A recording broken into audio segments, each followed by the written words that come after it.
ये मुंबई में जुमे की नमाज में इमाम साहब ने ऐलान किया कि भाई ये जो सेहन है, ये सेहन में छप्पर डालना है। लोग धूप में नमाज पढ़ते हैं, 2 से 2.5 लाख रुपए खर्चा है।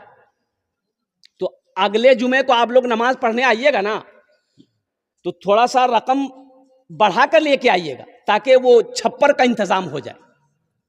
नमाज खत्म हो गई, लोग अपने घर चले गए। असर के टाइम देखते हैं एक आदमी, गरीब आदमी, बदन में मैला कुचैला कपड़ा पहने हुए, सर पे गमछा बांधा हुआ, साथ में अपनी बीवी को लेके मस्जिद आया। मुअज्जिन साहब से बोला कि इमाम साहब कहाँ है? तो मुअज्जिन साहब बोला कि भीख मांगने आए हो? बोला नहीं, हम भिखारी नहीं है, इमाम साहब से मिलना है। बोला नहीं, इमाम साहब नहीं मिलेगा किसी से, सोए हुए इमाम साहब। तो ये आदमी बोला कि सुनो, इमाम साहब ऐलान किया था 2.5 लाख रुपए चाहिए छप्पर डालने के लिए, वो टाका लेके हम आए हैं। हो रे, मुअज्जिन का पैर के नीचे से जमीन खिसक गई कि शक्ल देखो, लिबास देखो, कपड़ा देखो, 2.5 लाख टका लेके आया। जल्दी इमाम साहब को उठाया कि उठिए, वो टाका मिल गया। इमाम साहब दरवाजा खोला, सलाम दुआ भी बैठाया। इमाम साहब भी उसकी होलिया को देख के ताज्जुब हो गए। बोले भाई पैसा तुम लाया कहां से? बोला हजरत लाया कहां से, हम अपने घर से लाए। वो आप मेरी शक्ल मेरे लिबास को देख रहे हैं ना हजरत, हम अमीर नहीं, हम तो गरीब हैं। हम कूड़ा चुनते हैं, चिमकी पॉलिथीन बोतल चुनते हैं, मेरी बीवी चुनती है। ये पैसा हमने बड़ी मेहनत से जमा किया है। हमारा घर नहीं है, हम रेलवे स्टेशन के बगल में झोपड़ी बना के रहते हैं। ये पैसा इसलिए जमा किए थे कि हम अपना एक घर बनाएंगे। लेकिन जुमे की नमाज आपके पीछे पढ़ते हैं। आपने जो ऐलान किया ना, हम अपनी बीवी से जाकर मशवरा किए, तो मेरी बीवी बोली कि जिस तरीके से हम लोग रह रहे हैं 2, 4, 5 साल और रह लेंगे, लेकिन लोग नमाज पढ़े, धूप में ना पढ़े, वहां साया हो। ये पैसा ले जाकर इमाम साहब को दे दी। और सुनो, इमाम साहब बोला कि नहीं भाई, ये पैसा तो हम ऐसे नहीं ले सकते, हम सदर को बुलाएंगे, सेक्रेटरी को बुलाएंगे, खजांची को बुलाएंगे। पूरे मोहल्ले वाला जमा हो गया। तो मोहल्ले वालों ने कहा कि बड़ी बड़ी शर्म की बात है, ये गरीब आदमी 2.5 लाख रुपया अकेले दे रहा, वो भी कूड़ा चुनने वाला। हम लोग इतना जमींदार हैं, करोड़पति हैं, बिल्डिंग वाला है, ये तो शर्म की बात है। बोला बाबू देखो, तुम चले जाओ ये पैसा लेके, ये पैसा तुम रखो, तुम अपना घर बनाना। बोला कि नहीं, हम इरादा कर लिए, पैसा कबूल कीजिए। बोला अच्छा ठीक, बैठो बैठो। अब मोहल्ले वाले आपस में मशवरा, चंदा करना शुरू कर दिया। भाई तुम कितना देगा? बोला हम 20। तुम कितना देगा? हम 30,000 देगा। तुम कितना देगा? हम 25,000 देगा। चंदा करते करते पूरे मोहल्ले में 5 लाख चंदा हुआ। कितना चंदा हुआ? अरे जोर से बोलो। 5 लाख चंदा हो गया। 5 लाख चंदा हो गया, जमा हो गया। अब इमाम साहब ने कहा कि तुम कितना दोगे मस्जिद में? बोला हम 2.5 लाख लाए हैं। बोला कि 2.5 लाख लाओ। 2.5 लाख रुपया उसका ले लिया और ये 5 लाख रुपए जो चंदा हुआ उसके हवाले कर दिया कि तुम्हारा पैसा हमने कबूल कर लिया है, मेरा पैसा तुम कबूल कर लो, इस पैसे से अपना मकान बना लो। देखो अल्लाह कैसे नकद देता है, अल्लाह कैसे नकद देता है।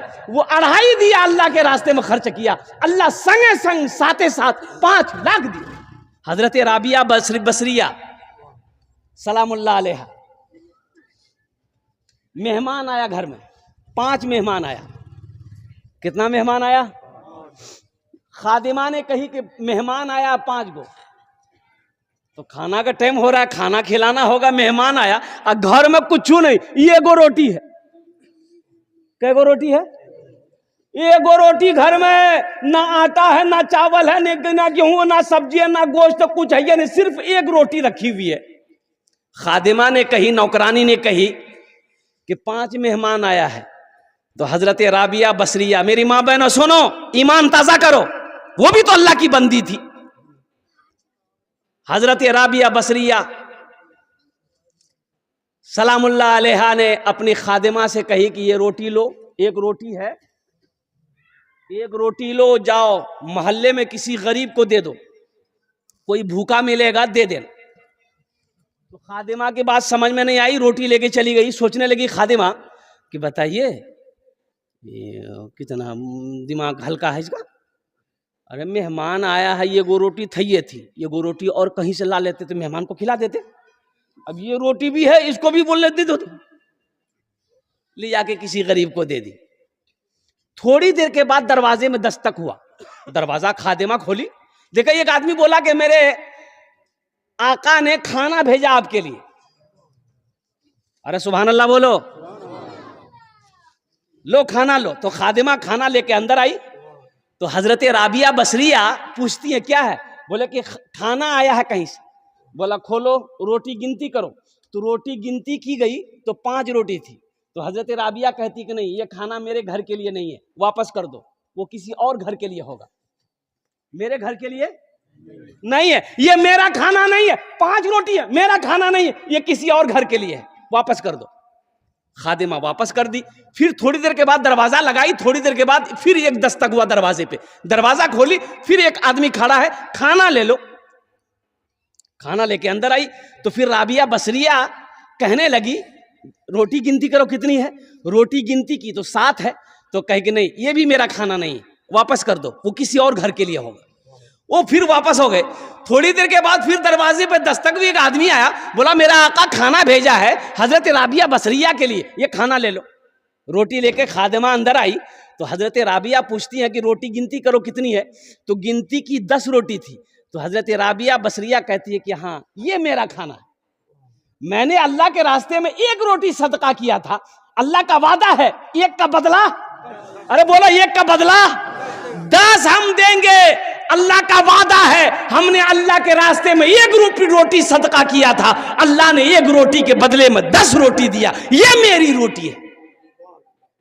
ऐसा ना ईमान बनाओ मेरी मां बहनों, अल्लाह देगा, अल्लाह का वादा है। कभी तुमने मांग कर देखा अल्लाह से?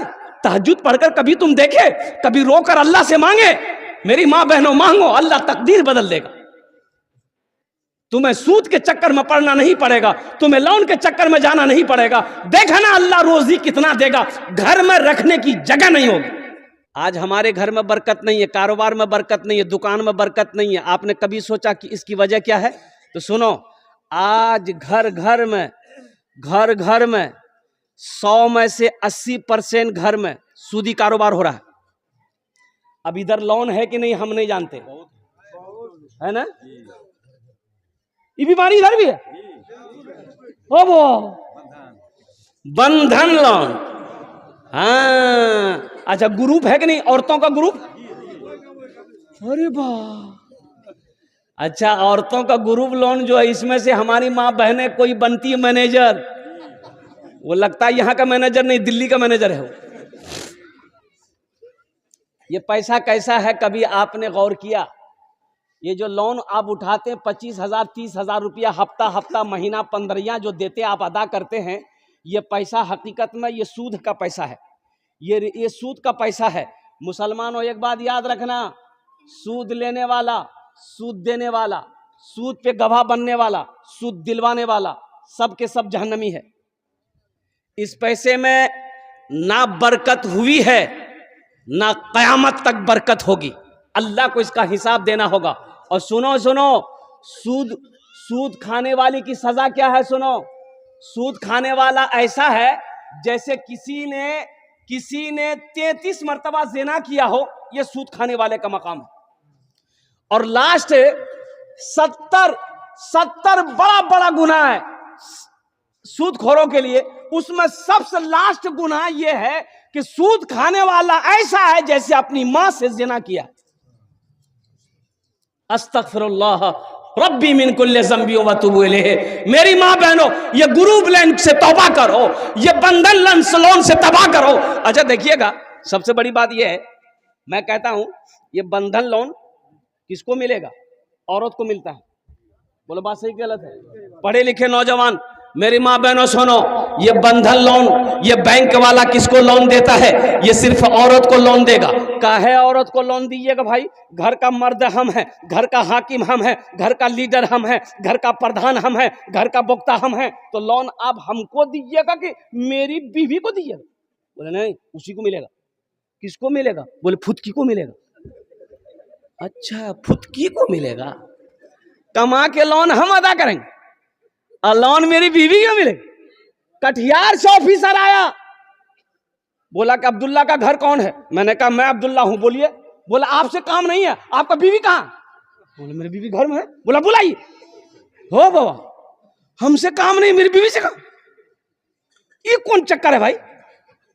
बोला कि लोन देना है उसको, और लोन देना है मेरी बीवी को। 30,000 रुपया 35,000 रुपया लोन मेरी बीवी को देना है। और मुसलमानों सुनो, पूरे हिंदुस्तान के अंदर में इस्लाम को बदनाम करने की साजिशें रची जा रही है। या औरतों को लोन क्यों दिया जा रहा है, मर्दों को लोन क्यों नहीं दिया जाता? इसकी वजह है वो ऑफिसर आता है, मेरी बीवी के लिए गैर महरम है कि नहीं है वो? अरे बोलो भाई, गैर महरम है कि नहीं? गैर महरम से बात करना जायज है? ये हमारे इस्लाम में, मजहब इस्लाम में कोई भी गैर महरम औरत से बात नहीं कर सकता। ना औरत बात कर सकती है, ना मर्द बात कर सकता है। वो ऑफिसर होगा, वो अपने घर का होगा, वो प्रधान मैनेजर होगा, अपने घर का होगा। वो मेरी बीवी से बात करेगा, वो मेरी बहन से बात करेगा, वो मेरी माँ से बात करेगा। उसकी औकात नहीं है, उसके पैसे पे मैं थूकता हूं। जब पैसा ले लिए, 35,000 रुपया मेरी बीवी को मिल गया। मेरी बीवी को 35,000 मिल गया, हमने पॉकेट में डाला, पूरे कटिहार घूम रहे हैं। ये मोटरसाइकिल में 5-5 लीटर तेल डालो, किस्त अदा नहीं हो रहा है। बैंक वाला बार बार फोन कर रहा, आदमी भेज रहा है, किस्त कहे ना अदा कर रहा है। माफ कर दा, बहुत मजबूरी है। तब उस औरत से वो ऑफिसर कहता है तुम ऑफिस आओ। कहाँ? ऑफिस आओ, लोन तुमने लिया है, ऑफिस आओ। ये औरत मजबूर होकर ऑफिस गई। ऑफिस से जब वहां से निकली तो उसको कहा जाओ लोन माफ। अब काहे माफ हुआ वो आप समझते हैं, अब खुल के हम नहीं बोलेंगे।